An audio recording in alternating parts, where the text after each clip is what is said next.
Yan ang katanungan ngayon, mga kababayan. So, eto, yung ating unang pag-uusapan. Eto na ha, mga kababayan, sa totoo lang, ah, eto, ako sa totoo lang, naiisip ko talaga mga kababayan, bakit si Aimee unang nag-react na, huwag kayong maniwala kay Madriaga, sinungaling ka. Oh, bakit si Sarah unang nag-react na, noong panahon, 'di ba, si Pulong, si Baste nag-react na sinabihan silang baliw at bading, na bakit hindi si Bongo ang unang nag-react, sa loob na si Digong, 'di ba? Merong kinakausap na mga personalidad. Si Bongo ang dugtong bituka ni Digong na hindi nga halos mahiwalay. Ultimo nga siguro pag tumai si Digong, nandun si Bongo tagapunas ng puwet eh. Ultimo nga si Digong siguro magsipilyo, si Bongo pa nga yata magtutoothbrush dun eh. Ang tanong, nagtoothbrush pa ba? Kaya nga laging nakaganon kasi bulok yung bagang. Huwag mong subukan na tanggal ang bagang ko. Ganon. Diba mga kababayan? Ultimo nga ata taga-tagtag ng titi ni Digong pag umihi si Digong, si Bongo pa ata eh. Diba? Oh, ang tanong mga kababayan, bakit si Bongo hindi nag-react? Tanong ko lang, mga kababayan, kayo, tanungin ko kayo, bakit si Bongo tahimik lang, hindi naman siya si Mark? Bakit si Bongo tahimik, hindi naman siya si Mark? Diba? O, Ma'am Noemi Parungaw, yes. Ken, sabi nga ng mga DDS, bakit daw nauna pa si BBM binalita pag nahuli? Nauna pa si BBM binalita pag kahuli ni Saldico. Mga tanga-tanga pa sila, ma'am. Alam niyo po, ganito po yan. Sa mga nagtatanong, bakit daw si PBBM ang naunang nagbalita nung nahuli si Saldico? Malamang si PBBM po ang presidente ng Pilipinas. Ang naghuli po kasi kay Saldico, Interpol. Ang unang tao po, ang kakausapin po ng Interpol ay ang Commander-in-Chief, no? Depende kung si IDG ba, NBI Chief, PNP Chief. Unang-una, kung malaman man yan ng mga tagapagpatupad ng batas natin, malamang sasabihin nila yan kay PBBM kasi si PBBM po ang Commander-in-Chief. Diba? Sino bang gusto nila magbalita? Interpol po yun. Natural ang Interpol magsumbong sa Malacanang. Alangan man doon kay Sara magsumbong, pangalawang pangulo lang naman siya. Diba? Mga iti-iti talaga itong mga DDS, mga syunga. Diba? Kaya ngayon mga kababayan, ang katanungan, bakit si Bongo nagbubulag-bulagan, nagbibingi-bingihan, nagbubungul-bungulan, diba?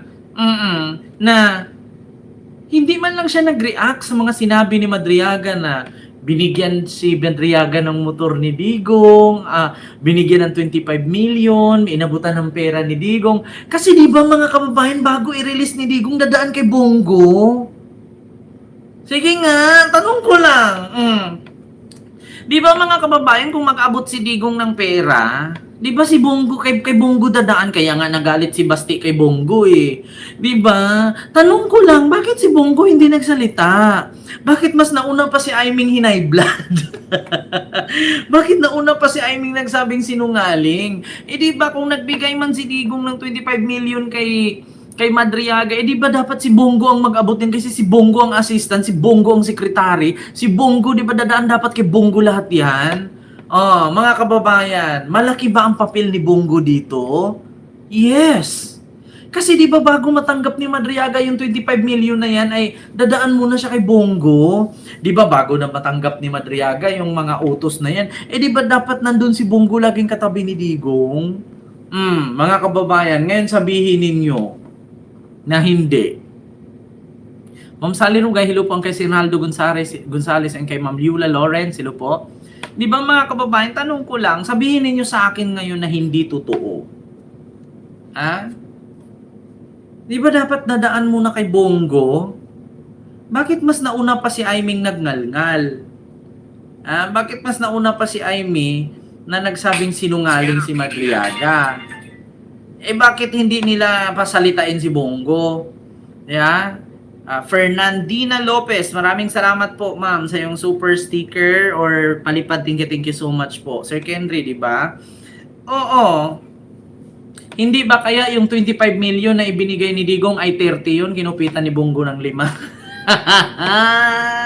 Kasi di ba mga kababayan, dadaan muna kay Bongo bago marating kay Madriaga. Di ba dapat lahat ng utos ni Digong di ba dapat lahat ng utos ni Digong ay kay Bongo muna isasabi bago makarating sa mga panauhin?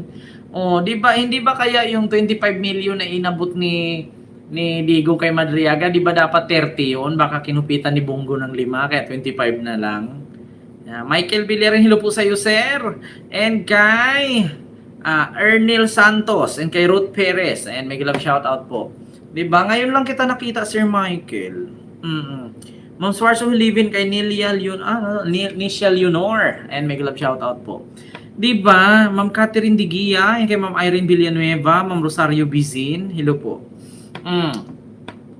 Ngayon mga kababayan, ito ang isang pinakamalaking katanungan talaga. Bakit si Bongo na natiling tahimik, nagbubulag-bulaga, nagbibingiha-bingiha, nagbubungol-bungulan, pagdating kay Madriaga, di ba dapat, kung hindi totoo lahat ng sinabi ni Madriaga, di dapat si Bongo binaranan niya. Kasi bakit? Isa lang naman ang sabihin ni Bongo. Kung maniniwala kayo kay Madriaga, mas maniwala kayo sa akin kasi ako yung sekretary ni Digong. Kung lahat ng sinabi ni Madriaga ay totoo yan, di ba dapat dadaan muna siya sa akin bago siya mabigyan ng utos? Di ba, Sir Rinaldo? Kaya ngayon mga kababayan, bakit? Dahil ba totoo? Dahil ba madamay siya, kaya siya tahimik? Dahil ba sasabit siya, kaya ayaw niya magsalita? Tanong ko lang, mga kababayan, kasi una, si Bongo ang special assistant of the president ni Digong. Special, ang tawag dyan? Presidential assistant. Di ba mga kababayan? Una, pag tumai si Digong, nandun si Bongo. Pag umutot si Digong, unang makalanghap si Bongo. Pag magtinga si Digong, unang mag-abot si Bongo. Pag kumain si Digong, unang mag-abot ng kutsara at plato si Bongo. Pag nadura, nasinga, nabahing, si Bongo. So, bakit hindi naman binara ni Bongo si Madriaga sa mga sinabi ni Madriaga kung hindi totoo ang mga aligasyon ni Madriaga? Bakit si Bongo na natiling tahimik? Diba? Thank you, Kent. You block me because it's her bingot, Kent. Ano? Ano daw sabi ni Sir Michael Villarin? It's her bingot? Ano daw? It's her bingot, Kent. Ano daw? Thank you, Kent. You block me because it's her bingot, Kent. Ano daw? Hindi ko maintindihan English kasi ito eh. Paano bingot? Is here bingot? Ano daw? Ay, Sir Michael. Hindi ko maintindihan. Anong bingot? Ikaw si bingot? Because of bingot argo. Ha? Ay, Diyos mio, Marimar. Ano ba yung bingot argo? Ken Tagalog to. Hindi, dito kasi Sir Michael. English kasi yung lumalabas. Is here bingot argo. Ay bakit naman kita ibablock? Hindi naman ikaw si Argo Bingot. Or baka napindot ko, sir, ikaw, kasi sunod-sunod. Oo nga, sir. Pero bakit kung na-block kita, ba't nabalik ka ngayon? Si Argo Bingot. Dahil kay Argo Bingot. Pero sir, kung na-block kita, bakit nabalik ka? Hindi naman ako nagbablock. Na-gets ko na. Na-block kita, baka napagkamalan kong or napindot ko na ikaw si Argo Bingot. Pero kung na-block kita, ba't nandito ka? Hindi naman ako nagbablock. Diba? Or hindi lang, hindi ko magets. Paano kaya yun? Diba? 50% vlog, 50% comedy. Di ba mga kababayan? Naintindihan ko, sabi ni Sir Michael, that's bingot is so cute. want to smash his face. Hindi ko na maano, pero kung blinak kita, di sana hindi ka makakomment ulit ngayon. You should praise what you said. Ganun ba yun? Hindi ko alam talaga, Sir Michael. Oo, baka na siguro no, pagkapindot ko, ikaw yung na-block ko, hindi si Argo. 3 months ago. Hindi, wala naman akong binablock. Kung meron, hindi ako nagbablock. Ang ginawa ko, alam mo yung time out? Time out for time out for 30 minutes. Grabe naman yung 3 months. Baka nga pero bakit ngayon ka nabalik? Hindi naman ako nagbura. Pero hayaan mo na, Sir Michael. Nandyan ka naman na.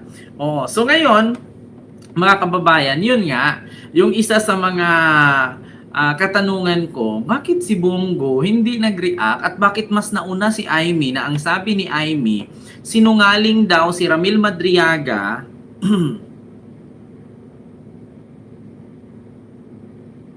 Siguro nga, Sir Michael, nagkadikit yung comment nyo, so napindot kita. Oo, ganun siguro. Napindot.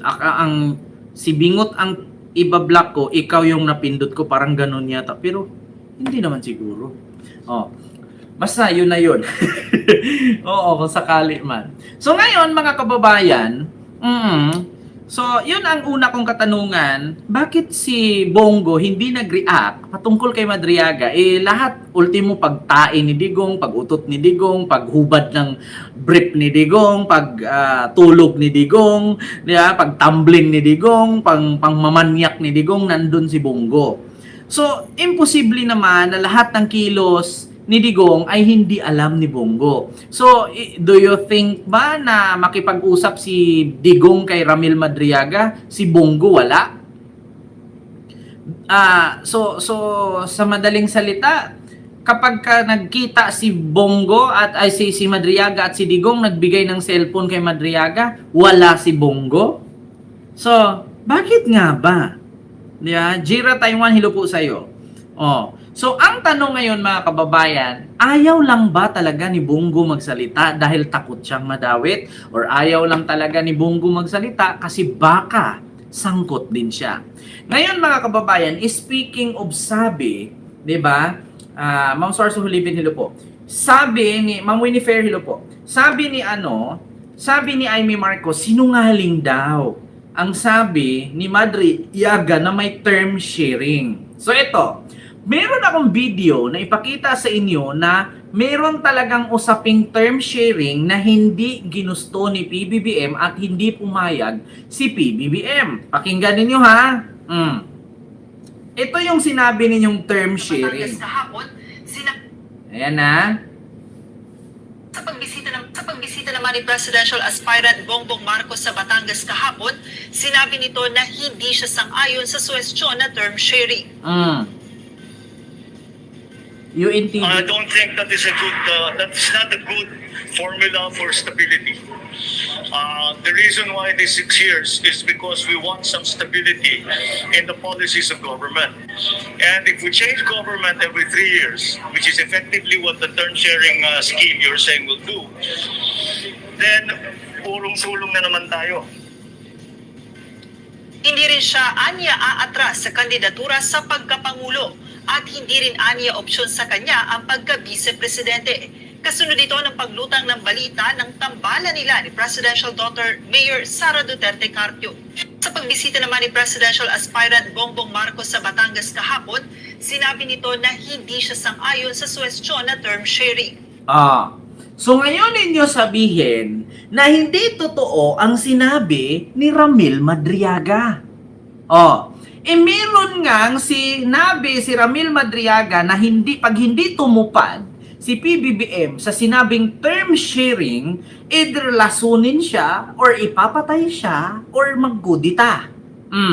So kaya nga ang sabi ni PBBM, kung term sharing, 3 taon akong upo, tapos after 3 years, iba na naman ang maging presidente, mag-uurong-sulong tayo niyan. Hindi maganda ang takbo ng ating bansa. Ngayon ninyo sabihin, hindi totoo ang sinabi ni Madriaga. Di ba? Mga kababayan, ngayon nila sabihin na si Madriaga ay sinungaling. Ngayon ni Amy sabihin na hindi totoo yung salitang term sharing na yan. 'Di ba? Ngayon sabihin ni Amy, mga kababayan. Sasabihin nila, walang ganon, term sharing, hindi totoo, galit na galit si Amy. Bakit to Amy?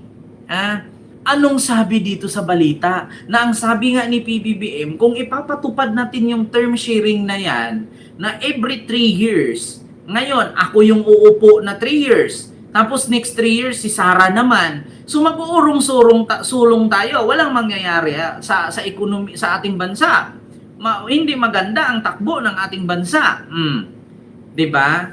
Ngayon mga kababayan, ngayon nila sabihin, Ma'am Bautista, hello po sa iyo, Ma'am. Rab Mapala, dilo po. 'Di ba? Ma'am Livy and kay Ma'am Rosario Bisin, hello po. Ngayon ninyo sabihin, ayan, watching you from Switzerland. My mother-in-law and wife, ayan, watching in the Philippines, Kent, also my brother-in-law, Augusto. Hello po sa inyo dyan, no, sa asawa ni Sir Michael Villarin, sa kanyang biyenan, at saka sa kanyang brother-in-law na si Sir Augusto. Ayan, mega love shoutout po sa inyong lahat. So ngayon, mga kababayan, yan ang katanungan ngayon. Kung si Madriaga, the term of the Prime Minister in Japan is 4 years. Diba?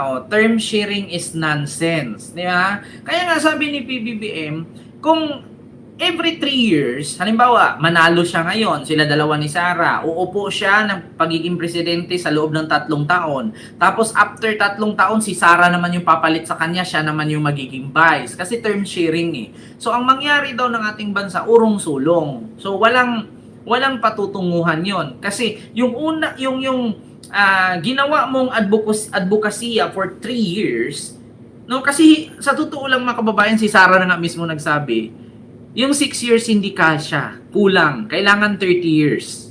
Di ba? Kailangan 30 years, hindi kasya yan. No? Pwede naman 25, basta hindi na matutulog. So, tapos anong mangyari sa 3 taon na uupo si PBBM? So, paunahin nilang paupuin si PBBM. Pag after 3 years, si Sara naman yung papalit. Para saan? Pagtakpan yung mga nakawan? Para saan? Absuelto lahat ng mga nakakulong, palayain? Tapos hindi papasukin yung ICC para hindi maaresto si Digong. So, dito mga kababayan, nangangahulugan na si Digong talaga ay gahaman. 'Di ba? Sabi ko sa inyo mga kababayan, ayan no. Ayan. So, na hindi siya sang-ayon sa suwestyon na term sharing. UNTV yan I ha. don't think that is not a good formula for stability. The reason why it is 6 years is because we want some stability in the policies of government. And if we change government every 3 years, which is effectively what the term sharing scheme you're saying will do, then urong-sulong na naman tayo. Hindi rin siya anya aatras sa kandidatura sa pagkapangulo at hindi rin anya opsyon sa kanya ang pagka-vice-presidente. Kasunod ito ng paglutang ng balita ng tambalan nila ni Presidential Daughter Mayor Sara Duterte Carpio. Sa pagbisita naman ni President, Diba? Hindi papayag si PBBM na after 3 years, halimbawa 3 years lang siyang uupo bilang presidente, tapos after 3 years, si Sara ang papalit, siya naman yung vice-presidente. Hindi po pwede yung ganun. Diba? Hindi po pwede yung ganun. Ano yun? Tumakbo ka ng presidente kung gusto mo maging presidente. Meron ba yun? Actually, mga kababayan, depende na siguro sa Pangulo ng Pilipinas yun kung maglabas siya ng resolution or tawag doon, order, no? Maglabas siya ng order na uupo lang ako 3 taon, tapos yung vice presidente naman ang papalit sa akin pagiging presidente pagkatapos ng 3 taon ko, tapos ako naman yung vice. So ang tawag doon term sharing. So bakit ganun, no? Kung meron palang ganyang term sharing na lang, binara na pala ni BBM yan noon. So ibig sabihin yung sinabi ni Madriaga totoo. 'Di ba? Legit ang sinabi ni Ramil Madriaga. Kasi bakit? Ibinara na pala to ni PBBM noon na si Digong may gusto ng term sharing, ayaw ni PBBM pumayag. 'Di ba? So ngayon alam nyo na mga kababayan, si Digong talaga gahaman. So yung sinabi ni Amy Marcos na fake news si Ramil, siya ang fake news. Kasi mismo si PBBM ang sumagot, ayaw ng term sharing. Nako, bistado. 'Di ba?